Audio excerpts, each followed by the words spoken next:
Vidéo sponsor. N'importe quoi. Salut à toutes et à tous, Marty Japan pour un tout nouveau déballage. Et bien aujourd'hui les amis, nous allons nous pencher sur de la figurine que j'attendais vraiment. Elle est là, la Piccolo. Je sais que de votre côté vous avez été impatient, hein. Marty, c'est quand tu nous déballes ça. Oui, mais bon, il y a eu plein d'autres figurines un peu folles. Celle-là, je me l'ai réservée pour la déballer tranquillement avec vous parce que, eh bien, on a du Piccolo. Et vous le savez, si vous me suivez pendant je ne sais combien d'années, à chaque fois que je râle, à quand du Piccolo, à quand du Piccolo. Et on nous sort du Piccolo BWFC, cette gamme qui revient en force avec des personnages un poil, avec de l'originalité. Voilà, c'est plus que cool. Ça déchire, je suis fan, je suis content. Bref, de la Piccolo qui a l'air d'envoyer du lourd. Macaco Sampo, dans le proto que j'avais vu, ça c'était plutôt pas mal. Du coup, on va checker le produit final ensemble. Comme vous l'avez vu au début de la vidéo, c'est une vidéo sponsorisée avec nos amis de chez Ninoma qui m'ont gentiment envoyé la figurine du coup. Et voilà, donc je parle encore une fois de Ninoma parce que d'après vos retours et encore une fois je mets en avant vos dires, vous la communauté, c'est une bonne boutique. Une boutique basée au Japon, avec des Français pour vous répondre dans la langue de Molière, c'est toujours un plus. Donc voilà, et avec des prix assez cool dans l'ensemble. Il faut savoir par ailleurs que cette figurine qui est sortie le 26 mars 2019 dans les Game Center japonais, eh bien est vendue entre 1500 et 2000 yens, hein, selon les revendeurs particuliers, dans les boutiques aussi, hein, les boutiques d'occasion. Donc voilà, on va checker par ailleurs, tiens, on va aller sur leur site, Mr Ninoma. Nos amis vendent donc cette figurine là à 2000 yens, donc ils sont dans la moyenne, hein, à peu près. Faut savoir que vous pouvez basculer en euros, d'ailleurs je vais checker. Et en euros ça nous fait du 16 balles. 16 balles? Sérieux? Avec le taux de change actuel? Putain, ok. Putain, 16 balles les figurines, putain, moi à l'époque, l'importation eBay et compagnie, c'était pas 16 balles la figurine sans les frais de port, je vous le dis. Bon bref, tout ça pour vous dire que c'est pas mal. Prix japonais, hein, dans l'ensemble, hein. Bien évidemment, si vous êtes au Japon, vous pouvez trouver moins cher, bien sûr, mais il faut être sur place. Mais vous pouvez aussi trouver plus cher, hein, beaucoup plus cher. Hein. Là où je vais, généralement, celle-là, je l'avais vue à 2500. Du coup, j'avais attendu et au final, ce sont nos copains qui me l'ont envoyé pour la décortiquer tranquillement avec vous. J'arrête de parler, vous avez toutes les informations, on a fait le tour. On va checker la boîte. La boîte, allez on dégage la règle parce qu'on se fera la taille de la figurine à la fin. Donc une boîte que je trouve moyenne par rapport à ce qu'on a eu jusqu'à présent. J'aime pas les informations sur le côté comme ça, mais bon, on s'en fout. Du Piccolo en train de charger, les deux doigts sur le front. Voilà, ça j'aime bien. Quand c'est en gros plan comme ça, on a envie de foncer dans un game center, de mettre des pièces dans les machines et essayer de la choper. Il y a deux versions. Donc la version, ils appellent ça la monochrome. À l'époque on disait prototype. Donc c'est monochrome et la version couleur, bien évidemment. On va se pencher sur la version couleur et c'est Ken Matsura qui s'est chargé, le monsieur qui est juste là, de nous pondre ce Piccolo là du jour. Dragon Ball Z à la licence et c'est Ban Presto qui distribue tout ça. Je suis chaud, le cutter et on ouvre cette boîte et on découvre ce nouveau jeu du jour ensemble. Un truc que j'ai pas dit, c'est que la boîte elle est un peu lourde quand même, hein. Je trouve que le Piccolo il pèse son poids. Oh là là là, gros carton de protection, difficile à retirer, faut vraiment y aller du coup. Putain, ok, bah ça veut pas sortir. Et puis à l'intérieur nous avons la bête avec, oh putain, 1, 2, 3, 4 pièces, c'est ensemble ça, ok, ouais, 4 pièces. Socle noir transparent avec la gamme gravée dessus, un BWFC, etc. Donc le fameux tournoi japonais. Et puis vous avez le Piccolo ici en 2 pièces à emboîter. Et du peu là que je vois, c'est... ça tue. Les amis, elle est vraiment terrible quoi. Elle est vraiment terrible. Elle est fantastique. Donc la modélisation est vraiment top, mais vraiment, je kiffe les vêtements, les pliures comme ça sur le corps. Le personnage est en mouvement, il y a un putain de dynamisme qui s'en dégage, vraiment. Je trouve ça fou. Je la trouve vraiment dans le vent, quoi. On sent que le personnage il rentre dans le tas.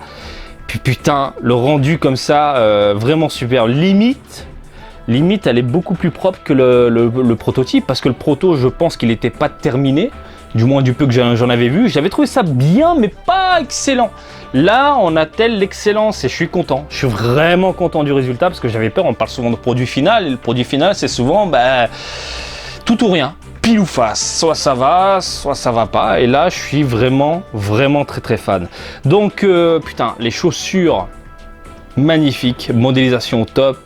On voit, hop, le corps du personnage sous les vêtements. C'est vraiment, putain, j'ai rien à dire. La cape, mais je vous laisse admirer les proportions, quoi. La cape dans le vent comme ça, en putain bombé. C'est fou.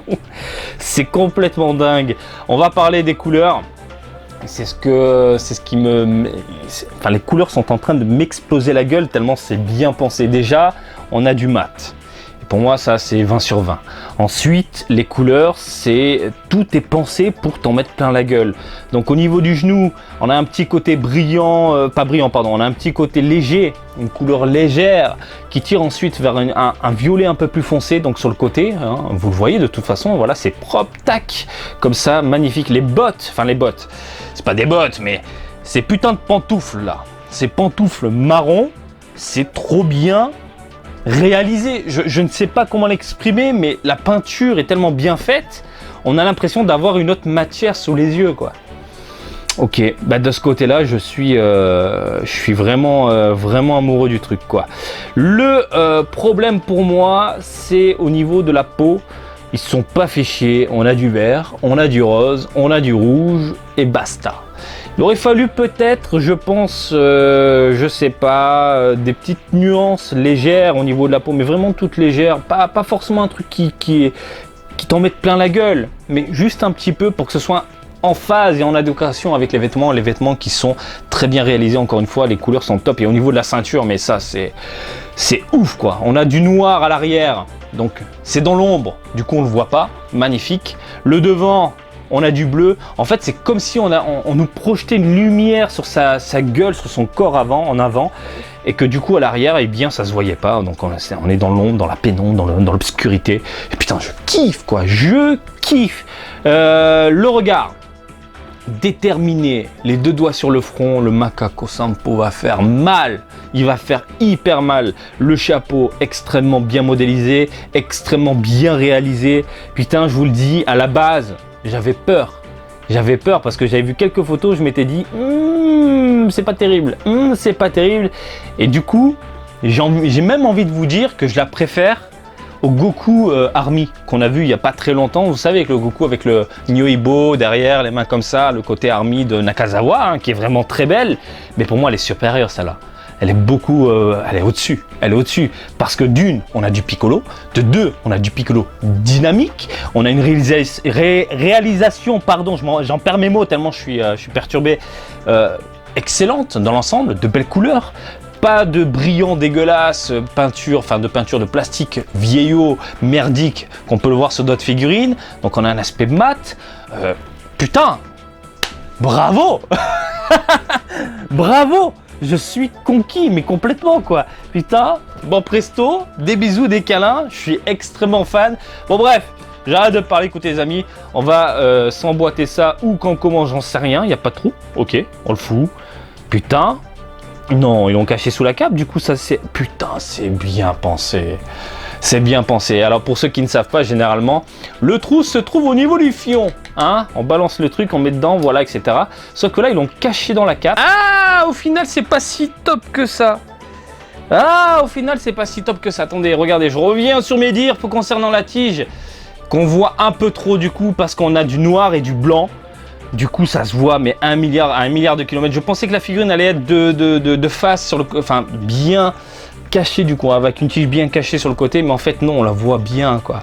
Il aurait fallu mettre une tige transparente, blanche, le truc qu'on voit pas, mais là, bip bip, 0 sur 20, c'est vraiment pas beau, quoi. Ça, c'est vraiment pas beau. Putain, elle pèse son poids, hein, la coquine, elle pèse son poids. On va checker la taille ensemble, les amis. Alors, une figurine mastoc, vraiment, alors, qui monte, pour le coup, dans les 22, je sais pas, 21, 22, 23 cm, 23, 24 cm. Alors ils l'ont bien mise en hauteur hein, pour donner justement cet effet de propulsion. Hein, le personnage saute avec les doigts en train de charger le Macaco Sampo. Je trouve ça fou. Après, la tige, pour moi, c'est vraiment le gros point négatif de cette figurine-là. Par ailleurs, on va conclure du coup cette vidéo. Point négatif, le socle, noir transparent, pas beau. La tige qui est sur le côté. Alors c'est bien de la cacher derrière la cape, mais par contre, si ça se voit, le noir-blanc, ça vaut un 0. Ça manque de nuances, je trouve, au niveau de la peau du Piccolo. Hein, c'est un peu dommage, ce vert simple, et puis basta.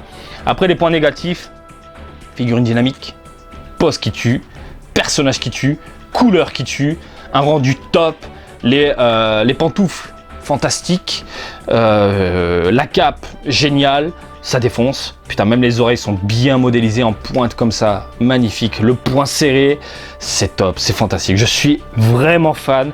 Enfin du Piccolo. Par ailleurs, sachez qu'en fin d'année, il y aura une autre Piccolo qui saute hein, d'une autre gamme, hein, pas de BWFC, avec la main comme ça. Le rendu a l'air vraiment bon. Pour le moment, on a vu que le proto.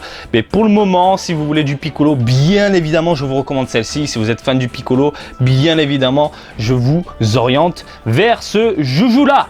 Voilà, j'espère que ce petit déballage du jour vous a plu. Comme d'habitude, je vous invite à me suivre sur Twitter, Martin_Japan pour de l'actu Dragon Ball en direct du Japon, mais aussi sur Facebook, Marty Japan, des baisers de Japon. Et je vous dis à très bientôt. Allez, salut, bisous, ciao, ciao.